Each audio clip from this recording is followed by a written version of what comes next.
Hello again, friends, and welcome to the third week of Spooky Month.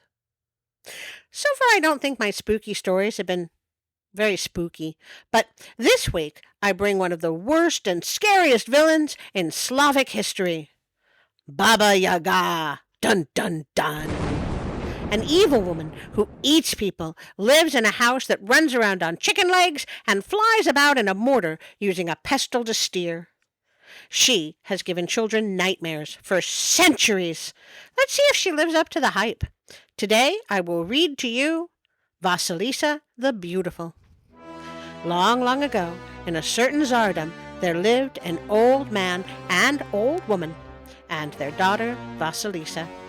They had only a small hut for a home, but their life was a peaceful and happy one. However, even the brightest of skies may become overcast, and misfortune stepped over their threshold at last. The old woman fell gravely ill.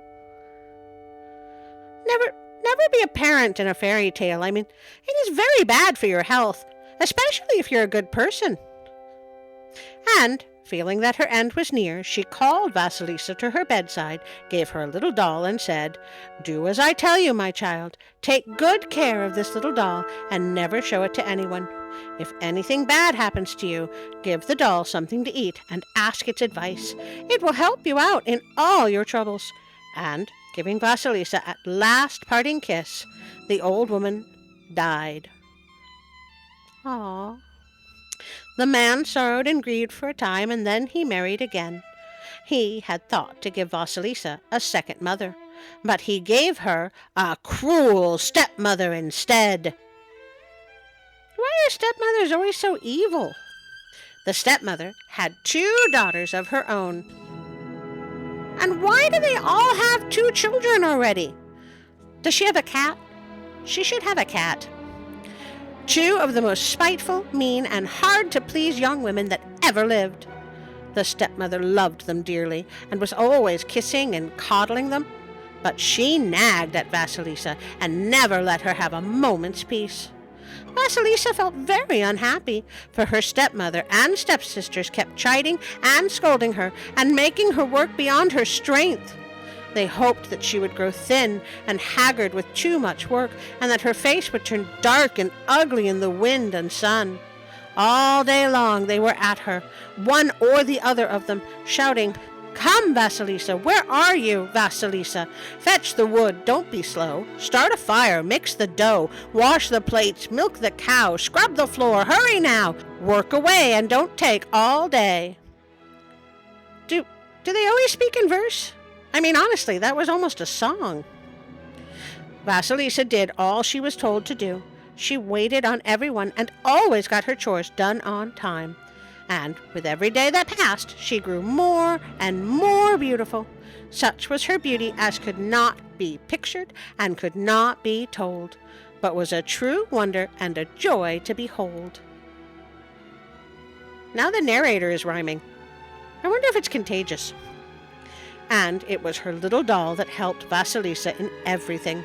Early in the morning, Vasilisa would milk the cow, and then, locking herself in the pantry, she would give some milk to the doll and say, "Come, little doll, drink your milk, my dear, and I'll pour out all my troubles in your ear, your ear." Oh no! Vasilisa caught it too! Oh my! I wonder what I should do! And the doll would drink the milk and comfort Vasilisa and do all her work for her. Could I get one of those dolls? Vasilisa would sit in the shade, twining flowers in her braid, and before she knew it, the vegetable beds were weeded, the water brought in, the fire lighted, and the cabbage watered. The doll showed her an herb to be used against sunburn, and Vasilisa used it and became more beautiful than ever. One day, late in the fall, the old man set out from home and was not expected back for some time. The stepmother and the 3 sisters were left alone. They sat in the hut, and it was dark outside, and raining, and the wind was howling. The hut stood at the edge of a dense forest, and in the forest there lived Baba Yaga. a cunning witch and sly, who gobbled people up in the wink of an eye. All right, are we rhyming? Are we not rhyming? Make up your mind, story. Now to each of the three sisters the stepmother gave some work to do. The first she set to weaving lace, the second to knitting stockings, and Vasilisa to spinning yarn. Then, putting about all the lights in the house, except for a single splinter of birch that burnt in the corner where the three sisters were working, she went to bed. The splinter crackled and snapped for a time, and then went out. "What are we to do?" cried the stepmother's two daughters. "It is dark in the hut, and we must work. One of us will have to go to Baba Yaga's house to ask for a light." "What? How is this the first solution? What about, I don't know, waking up your mother? No? Okay, let's go see the cannibalistic witch. That's the best idea ever." "I'm not going," said the elder of the two. "I am making lace, and my needle is bright enough for me to see by." "I'm not going either," said the second. "I am knitting stockings, and my two needles are bright enough for me to see by." Then, both of them shouting, "Vasilisa's the one. She must go for the light. Go to Baba Yaga's house this minute, Vasilisa." They pushed Vasilisa out of the hut. The blackness of night was about her, and the dense forest, and the wild wind. Vasilisa was frightened. She burst into tears, and she took out her little doll from her pocket. "Oh, my dear little doll," she said between sobs. "They are sending me to Baba Yaga's house for a light, and Baba Yaga gobbles people up, bones and all." "Never you mind," the doll replied. "You'll be all right. Nothing bad can happen to you while I'm with you." "Thank you for comforting me, little doll," said Vasilisa, and she set off on her way. About her the forest rose like a wall, and in the sky above there was no sign of the bright crescent moon, and not a star shone above. Vasilisa walked along, trembling, and holding the little doll close. All of a sudden, whom should she see but a man on horseback, galloping past. He was clad all in white. His horse was white, and the horse's harness was of silver, and gleamed white in the darkness.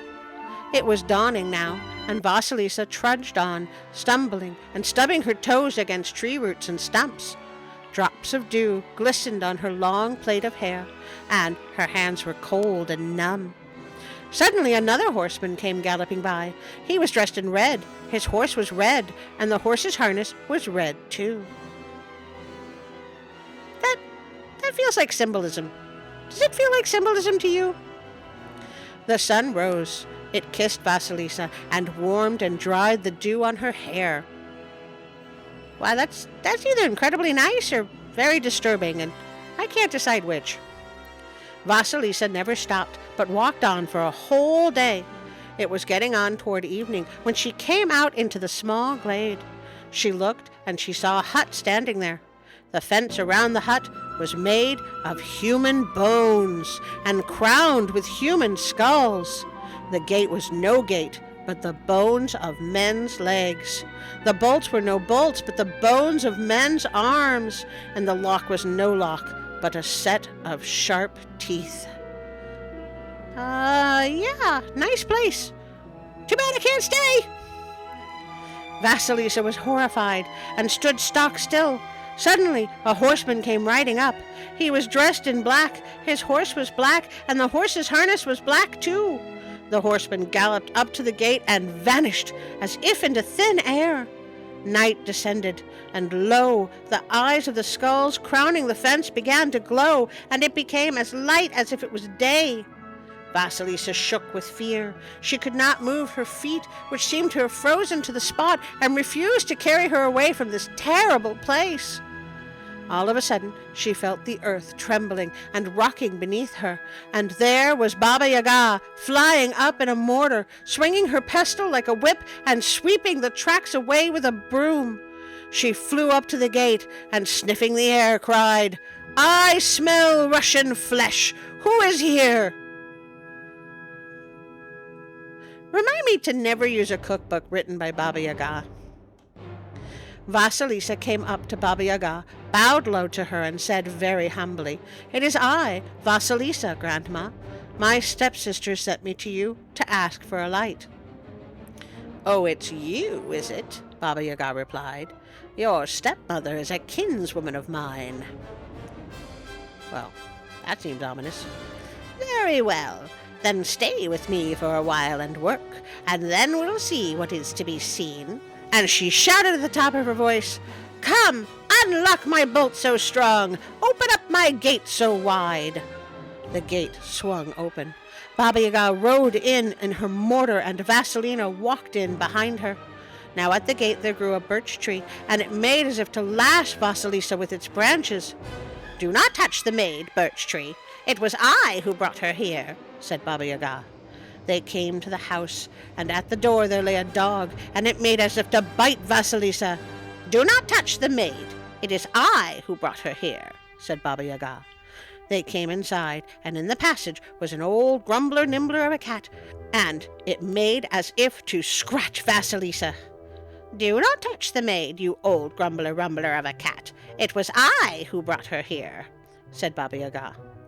"You see, Vasilisa," she added, turning to her, "it is not easy to run away from me. My cat will scratch you, my dogs will bite you, my birch tree will lash you, and put out your eyes, and my gate will not open to let you out."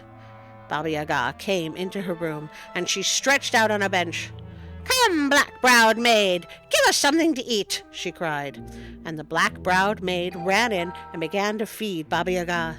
She brought her a pot of borscht, and a half-cow, 10 jugs of milk, and a roasted sow, 20 chickens, and 40 geese, 2 whole pies, and an extra piece, cider and mead and home-brewed ale, beer by the barrel, and Voss by the pail.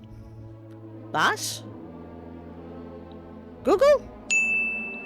Voss is a fermented cereal-based low-alcohol beverage with a slightly cloudy appearance, light brown color, and sweet sour taste. Thank you, Google. Baba Yaga ate and drank up everything, but she only gave Vasilisa a chunk of bread. "And now, Vasilisa," she said, "take this sack of millet and pick it over seed by seed, and mind that you take out all the black bits. If you don't, I shall eat you up!" And Baba Yaga closed her eyes and began to snore. Vasilisa took the piece of bread, put it before her little doll, and said, "Come, little doll, eat this bread, my dear, and I'll pour out all my troubles in your ear. Baba Yaga has given me a hard task to do, and she threatens to eat me up if I do not do it." Said the doll in reply, "Do not grieve and do not weep, but close your eyes and go to sleep, for morning is wiser than evening." And the moment Vasilisa was asleep, the doll called out in a loud voice, "Tomtits, pigeons, sparrows, hear me! There is work to do, I fear me. On your help, my feathered friends, Vasilisa's life depends. Come in and answer to my call. You are needed, one and all." This feels a bit like the Russian Cinderella. And the birds came flying from all sides, flocks and flocks of them, more than the eye could see or tongue could tell. They began to chirp and to coo, to set up a great to-do, and to pick over the millet seed by seed, very quickly indeed. Oh joy, we're rhyming again. Into the sack the good seeds went, and the black went into the crop, and before they knew it, the night was spent, and the sack was filled to the top. They had only just finished when the white horseman galloped past the gate on his white horse. Day was dawning. Baba Yaga woke up and asked, "Have you done what I told you to do, Vasilisa?" "Yes, it is all done, Grandma." Baba Yaga was very angry, but there was nothing more to be said. "Humph!" she snorted. "I am off to hunt, and you take that sack yonder. It's filled with peas and poppy seeds. Pick out the peas from the seeds and put them in 2 separate heaps. And mind you now, if you do not do it, I shall eat you up!" Baba Yaga went into the yard and whistled, and the mortar and pestle swept up to her. The red horseman galloped past, and the sun rose. Yep, definitely symbolism. Baba Yaga got into the mortar and rode out of the yard, swinging her pestle like a whip and whisking the tracks away with a broom. I really need a picture of that. I hope the editor finds one. Vasilisa took a crust of bread, fed her little doll, and said, "Do take pity on me, little doll, my dear, and help me out." And the doll called out in ringing tones, "Come to me, mice of the house, the barn, and the field, for there is work to be done." And the mice came running, swarms and swarms of them, more than the eye could see or tongue could tell, and the only appropriate response to this is, "Ah!"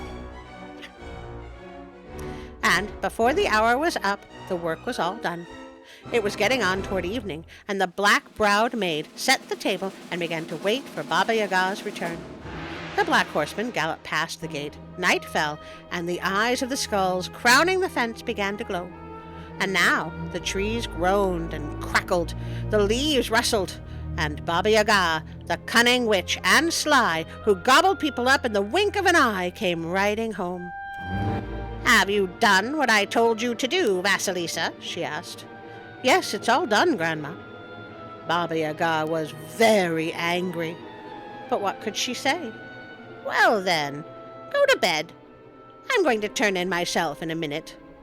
Vasilisa went behind the stove, and she heard Baba Yaga say, "Light the stove, black-browed maid, and make the fire hot. When I wake up, I shall roast Vasilisa." And Baba Yaga lay down on a bench, placed her chin on a shelf, covered herself with her foot, and began to snore so loudly that the whole forest trembled and shook. She must have really big feet. Vasilisa burst into tears, and, taking her doll out, put a crust of bread before it. "Come, little doll, have some bread, my dear, and I'll pour out all my troubles in your ear, for Baba Yaga wants to roast and eat me up," she said. And the doll told her what she must do to get out of trouble without more ado. Vasilisa rushed to the black-browed maid and bowed low to her. "Please, black-browed maid, help me," she cried. "When you are lighting the stove, pour water over the wood so it does not burn the way it should. Here is my silken kerchief for you, to reward you for your trouble," said the black-browed maid in reply. "Very well, my dear, I shall help you.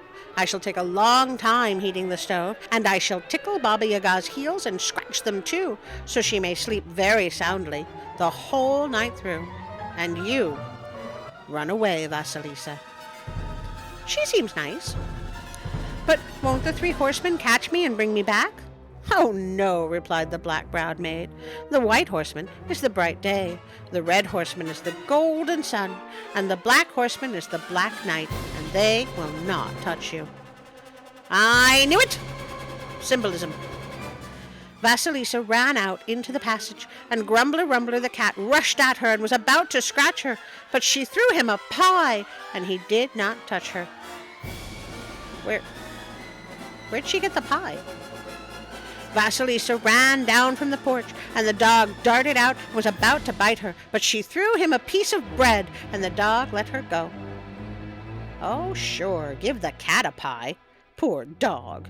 I'm sure he's the bestest of good boys, and deserves a pie, too." Vasilisa started running out of the yard, and the birch tree tried to lash her and to put out her eyes, but she tied it with a ribbon, and the birch tree let her pass. I guess it just wanted to look pretty. The gate was about to shut before her, but Vasilisa greased its hinges, and it swung open. Vasilisa ran into the dark forest, and just then the black horseman galloped by, and it became pitch black all around. How was she to go back home without a light? What would she say? Why, her stepmother would do her to death. So she asked her little doll to help her, and did what the doll told her to do. She took one of the skulls from the fence, and mounting it on a stick, set off across the forest. Its eyes glowed, and by their light the dark night was as bright as day. As for Baba Yaga, she woke up and stretched, and seeing that Vasilisa was gone, rushed out into the passageway. "Did you scratch Vasilisa as she ran past, Grumbler-Rumbler?" she demanded. And the cat replied, "No, I let her pass, for she gave me a pie. I served you for 10 years, Baba Yaga, and you never gave me so much as a crust of bread." "Ah! Baba Yaga rushed out into the yard. "Did you bite Vasilisa, my faithful dog?" she demanded. Said the dog in reply, "No, I let her pass, for she gave me some bread. I served you for ever so many years, but you never gave me so much as a bone." "Ah, a talking dog! Birch tree, Baba Yaga roared. "Did you put out Vasilisa's eyes for her?" Said the birch tree in reply, "No, I let her pass, for she bound my branches with a ribbon. I have been growing here for 10 years, and you never even tied them with a string." "Ah, a talking birch tree!" Baba Yaga ran to the gate. "Gate, gate!" she cried. "Did you shut before her that Vasilisa might not pass?" Said the gate in reply, "No, I let her pass, for she greased my hinges. I have served you ever so long, and you never even put water on them." Why can all her stuff talk? I feel like there is more to this story. Baba Yaga flew into a temper. She began to beat the dog and thrash the cat, to break the gate and to chop down the birch tree. Just for the record, we do not condone violence against animals, or trees, or gates. And she was so tired by then that she forgot all about Vasilisa. Vasilisa ran home, and she saw that there was no light on in the house. Her stepsisters rushed out and began to chide and scold her. "What took you so long fetching the light?" they demanded. "We cannot seem to keep one on in the house at all. We have tried to strike a light again and again, but to no avail, and the one we got from the neighbors went out the moment it was brought in. Perhaps yours will keep burning." I don't know, this kind of sounds like a them problem. They brought the skull into the hut, and its eyes fixed themselves on the stepmother and her 2 daughters, and burnt them like fire. The stepmother and her daughters tried to hide, but run where they would, the eyes followed them and never let them out of their sight. By morning they were burnt to a cinder, all 3, and only Vasilisa remained unharmed. Hey, it's like that scene in Raiders of the Lost Ark. "Don't look, Marion!" She buried the skull outside the hut, and a brush of red roses grew up on the spot. After that, not liking to stay in the hut any longer, Vasilisa went into the town and made her home in the house of an old woman. So why didn't she do that earlier? And did she know the old woman, or did she just walk up to some stranger and say, "I live here now, deal with it"? One day she said to the old woman, "I am bored sitting around doing nothing, Grandma. Buy me some flax, the best you can find." The old woman bought her some flax, and Vasilisa sent to spinning yarn. She worked quickly and well, the spinning wheel humming, and the golden thread coming out as even and thin as a hair. She began to weave the cloth, and it turned out so fine that it could be passed to the eye of a needle, like a thread. She bleached the cloth, and it came out whiter than snow. "Here, Grandma," she said, "go and sell the cloth and take the money for yourself." The old woman looked at the cloth and gasped. "No, my child, such cloth is only fit for a Tsarevich to wear. I had better take it to the palace." She took the cloth to the palace, and when the Tsarevich saw it, he was filled with wonder. "How much do you want for it?" he asked. "This cloth is too fine to be sold. I have brought it to you for a present." The Tsarevich thanked the old woman, showered her with gifts, and sent her home.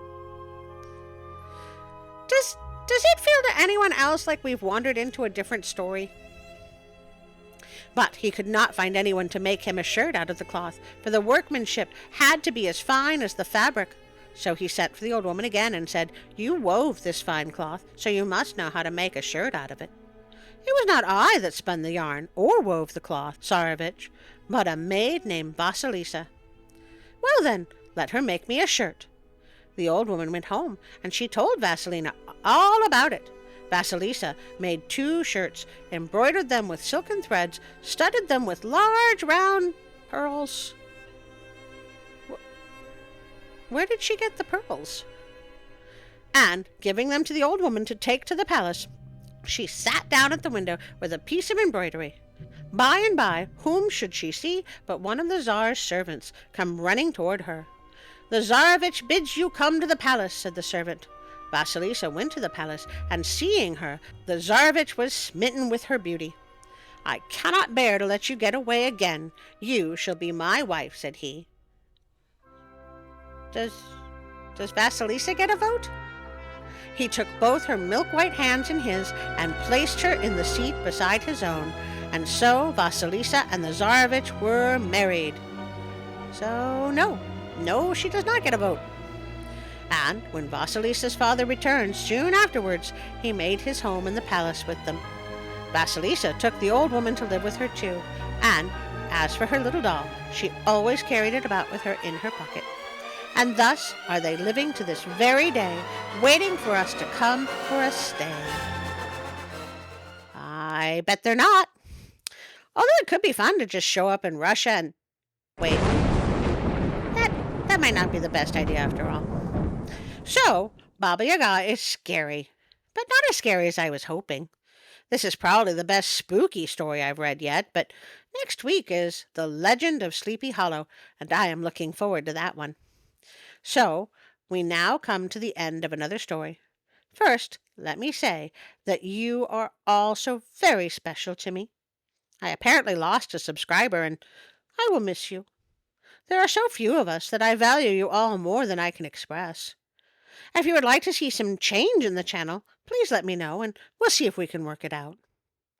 The algorithm hates me, so please help out with a like, a share, and a subscribe. I would truly appreciate it. There is also the notification bell to help you know when I put out my videos. Maybe you can be the first to comment, like a game of who can comment first. I would like to thank Pixabay.com for the images and the sounds they provide on their wonderful website. If you would like to support me on Patreon, Facebook, or Instagram, I will most likely, probably, maybe, post on one or all of them in the near-ish future. I'm really bad at that, but I'm trying to get better. And finally, and most importantly, thank you for spending this time with me. Now, for a special thank you to my Patreon subscribers. So this thing is supposed to take me to amazing locations? Yep. Are you sure? Yep. Hey, really? Yep. Hey, It's not as complicated as you think. it looks like a window blind. You already turned the camera on? Oh. Yep. Oh, they're gonna know it's a green screen. Hold on. Whew. Okay, red leather, yellow leather. I can do this. All right, 3, 2, 1. I would like to thank my dear Patreon supporters, Robinson, Ida, Darren, Teresa, Brick's Journey, Karen, William, Josh, Colleen, and Callum, and now also Celeste, my greatest fan, and Mom. See, Mom, I am doing something productive with my life. Celeste likes me. I cannot thank you enough for joining us. Thanks to your generous support, we can now go to amazing locations like where I am standing now.